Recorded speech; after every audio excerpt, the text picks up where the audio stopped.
So it came out in the past couple days. The Packers have actually met with a running back on Zoom, running back Isaiah Spiller from A&M. And honestly, the first time I saw this news, I was a little shocked just because of the Packers. They seem to have a pretty solid running back group there. Aaron Jones, A.J. Dillon, Kylan Hill. Of course, he tore his ACL after drafting him last year in the season. But I think the Packers are pretty set at running back, so it is interesting to see them interviewing a running back on Zoom. So here is where it came out from Aaron Wilson on March 31st.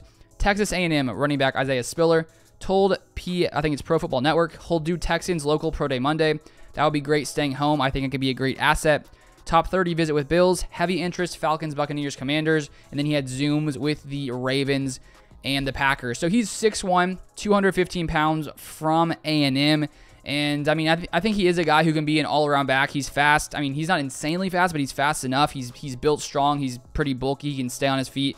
When he gets hit by contact, he's pretty elusive when it comes to juking, making people miss.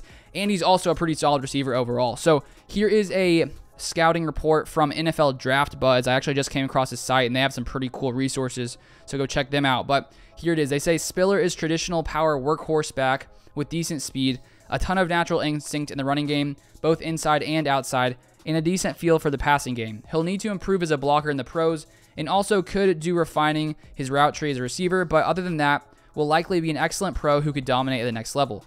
More than 10 years ago, Spiller would likely be a high first-round pick, but with less demand for big pro backs, he may struggle to break the first round in the 2022 NFL Draft. We have him graded as the best back in this year's class and a likely first-day starter. So this site, NFL Draft Buzz, they're his favorite running back, he's their favorite running back overall in this draft class.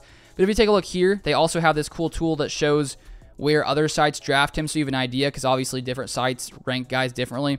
And as you can see, overall, they have him ranked as 63rd out of all players, 3rd when it comes to running backs. And if you look down to the right, ESPN has him ranked like way lower, 100th. Pro Football Focus has him ranked really far down. For some reason, they see him as a 4th-round draft pick, and they have him ranked a lot lower. But lots of people seem to really think this guy could be a great back. So I don't know if I would be shocked if the Packers drafted running back. We just seem pretty, set right now. But I guess you always have to prepare for years to come, and who knows how long Aaron Jones will stay, even though he is on contract for a few years.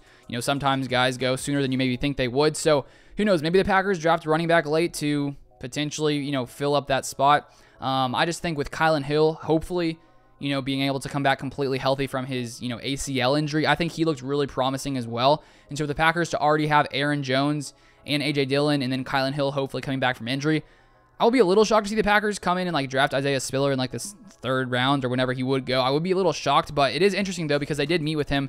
So you would think if they had no, if they thought there was no way they would draft a running back, they wouldn't meet with a running back. So it's not saying they will, but just the fact that they did meet with him shows that maybe running back is a position the Packers will address. I think if they did, it should be later, because I don't think it's really a top need for this team. But who knows what Brian Gutekunst is thinking and what he wants to do. He's probably got a solid plan. He has I'd say pretty good history here in the past few seasons in Green Bay when it comes to drafting. So that is pretty much the news for right now for the Packers. If you guys want to see all Packers news, make sure you turn on the notifications for this channel, because I cover all Packers news as soon as I see it. So thank you guys so much for watching, and I'll see you guys next time.